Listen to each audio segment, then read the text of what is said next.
Hey everybody, it's Lon.TV, and it's time once again for your weekly wrap-up. And this week we're going to take a look at a very serious security breach at T-Mobile. They lost a good chunk of their customer database. That includes prior customers and current ones, and a lot of personal data was leaked out. We're going to take a closer look at it right now, so let's get to it.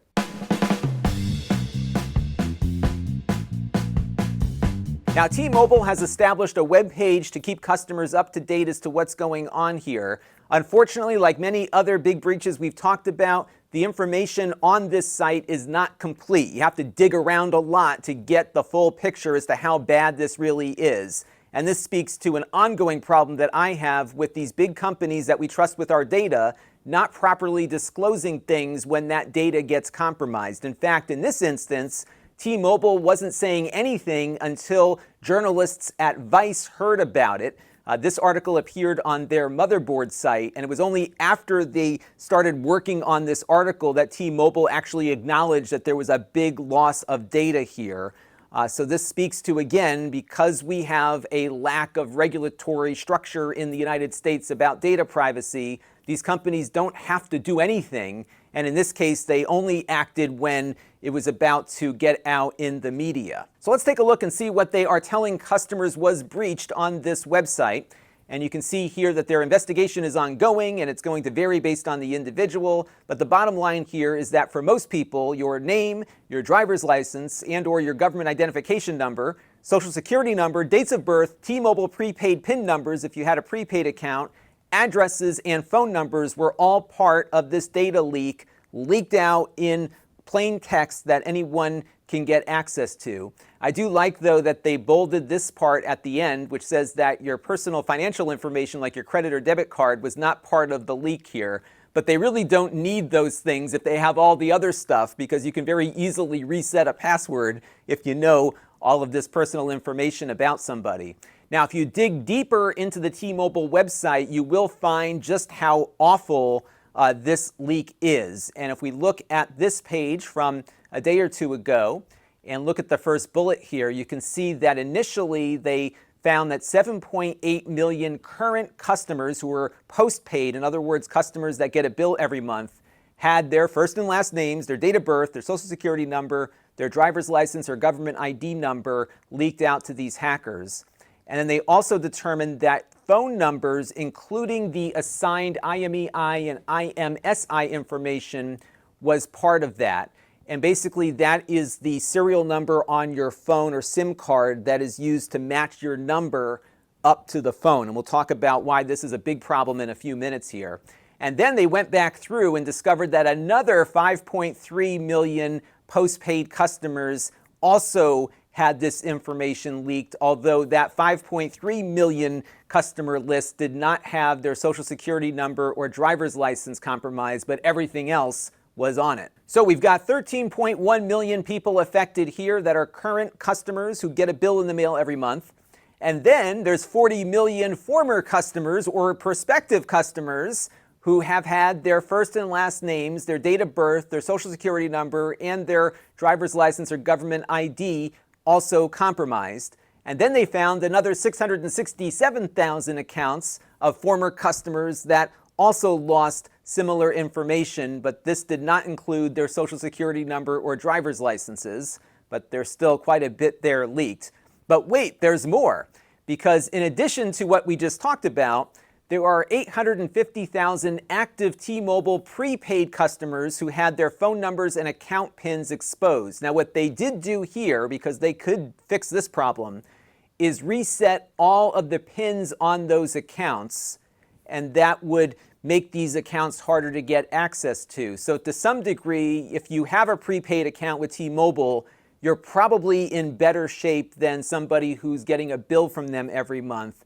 But either way, you can see that we're talking about tens of millions of people here who now have their data just floating around in the dark web. So what is T-Mobile doing about this? Well, they do what every company does after they get breached. They give you some free identity theft protection, this being offered through McAfee.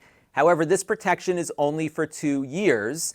And in some states, you don't get the full protection. So for example, this policy they're offering includes $1 million of identity insurance if somebody were to steal your identity and cause you a lot of trouble. The problem is this insurance policy is not available in New York or Puerto Rico. So if you're in one of those two locations, you don't get the full protection here. And to be honest with you, I don't think 2 years is enough, especially given the information that was leaked out from this breach. I think we got to get to a point where these companies offer a lifetime of protection, especially when something is as significant as what was leaked here, because it's going to still be valid data even 10 years from now if they happen to get a hold of the database and start trying to see which name and social security number combinations might work for a credit card. Another thing they are offering is their Scam Shield, which apparently was a feature they were already offering, but this does nothing to address the problems of this data breach. This is basically a scam call blocker to keep that auto warranty person from calling you repeatedly. So this is offering really no protection for the breach, but it looks nice to include it on the page there. So that one's kind of a wasted thing. And the last thing they're offering customers is their free account takeover protection service. Now, I thought this would protect you against something called a SIM swap scam.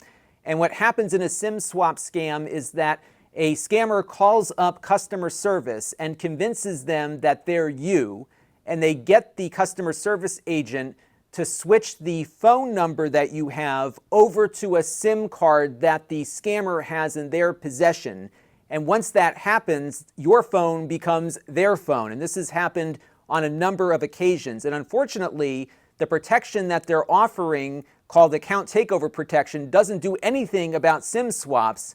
It is strictly there, according to this discussion on Reddit, to prevent somebody from porting your number out to another carrier. But I think the SIM swapping thing is a far greater risk and danger to people who've had their information leaked. Let's take a look at some examples of what can happen when a SIM is swapped. Now, one example of a really scary SIM swap happened to Boogie2988, who's a popular gaming YouTuber. He was at a conference, and while he was at that conference, somebody apparently did a SIM swap to him. A scammer called up Verizon, utilized the old-fashioned social engineering technique to convince the customer service agent that he was, in fact, Boogie2988, and they were able to do that convincing based on information they had about him. A lot of that information, by the way, was just leaked out by T-Mobile about all of their current and former customers. And when they were on the phone, they were able to convince that Verizon representative to assign a different SIM card to Boogie's phone number. And of course, the SIM card that they assigned it to was in the scammer's possession. And they were able to take down just about everything that Boogie had in his digital possession. That included his YouTube channel and PayPal. And the reason why they were able to do that is that Boogie was using SMS messages as a second factor of authentication. So my tip for everyone who's concerned about this T-Mobile thing is to remove SMS authentication on every service that you can, especially Google and other things that are linked to a lot of other sources. And one of the ways you can provide an alternative second factor is to use the Google Authenticator app or some of the other apps that are compatible with Google Authenticator. That will take everything off of SMS and put it into a much more secure two-factor system. If you really want to go for the gusto, I would get something like a YubiKey where you have to have a physical hardware key to validate that second factor. But SMS authentication, especially in the wake of this T-Mobile breach, is really something you need to remove right now, because these scammers have enough information in their possession to call up any carrier or just about anyone you do business with and convince them that they are you based on the fact that they've got social security numbers, driver's licenses, addresses, phone numbers, IMEI information. They got everything. And I think you really got to turn this off immediately if you're using it anywhere. Now, there is a really helpful site that can help you figure out what services use what kind of second factor authentication.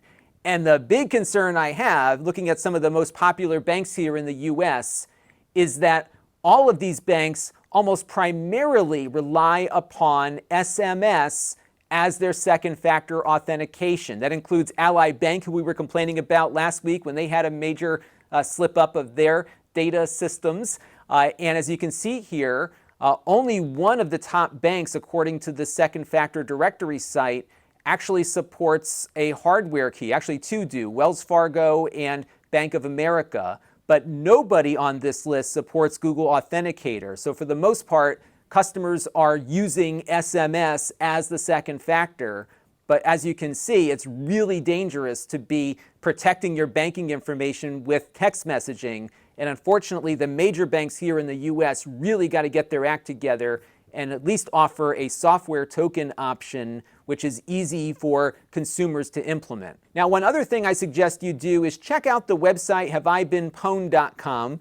We have mentioned this in the past, and they currently are tracking over 11 billion pieces of private information that are floating around on the dark web.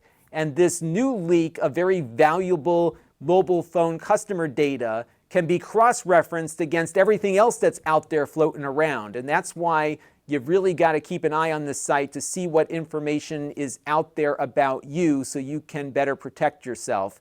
And what's crazy about this site is that every time you visit, you can see some of the things that recently got added to the mix. So for example, 2.7 million Audi accounts were apparently compromised. And this included not only names and social security numbers, but also their vehicle identification numbers. And you can see having all of this information out there can be put together into a profile, making it really easy for somebody to impersonate you and steal your personal information. And this could happen today, tomorrow, or even 4 years from now, which is why breaches like this one need more than just 2 years of protection covered by these companies. Undoubtedly, there'll be some class action lawsuit. You'll get a check for 30 or 50 bucks in the mail, maybe, or maybe a credit against future service, but it's really not enough. And I think we need a regulatory structure somewhere to better protect customers, because right now some states in the US have it, some don't. Meanwhile, these companies don't have to say a word until journalists call them,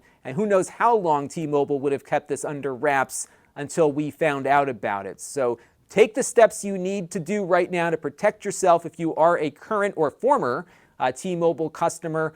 And of course, it's good to do a good security audit of all of your different accounts on a regular basis and find a good password manager that you can use to manage everything. We might cover that in an upcoming video. But this is another bad one, everybody, and unfortunately, there are no easy ways right now to protect yourself. Now, this week's wrap-up is being brought to you by all of you. We've got a new Floatplane subscriber, Rob CH, to thank this week, along with 2 new YouTube members, Steve S. and Ridwan Gasal. I want to thank everyone for their contributions this week and everyone who's been contributing on an ongoing basis, and all of you who watch on a regular basis too, because all of those things equal channel growth.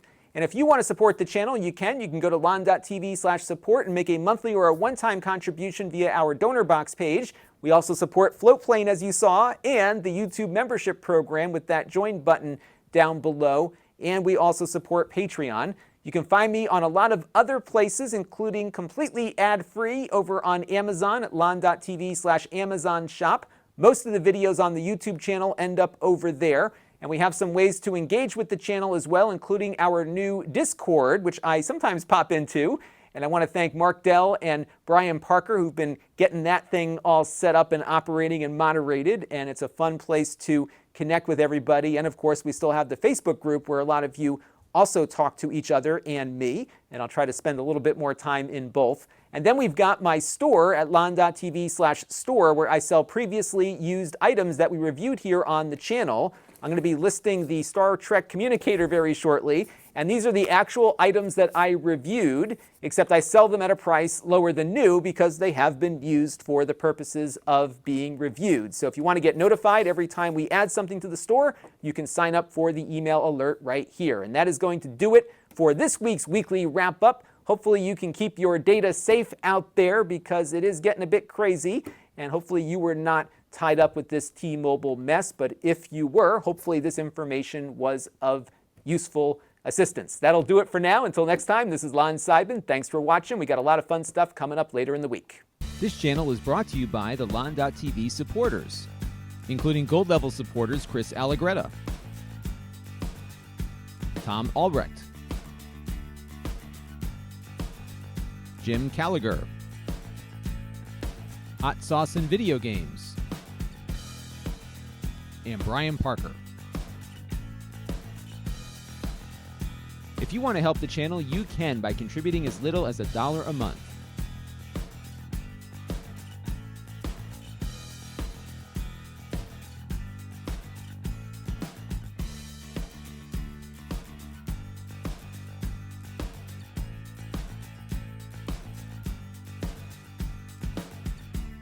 Head over to Lon.TV/support to learn more.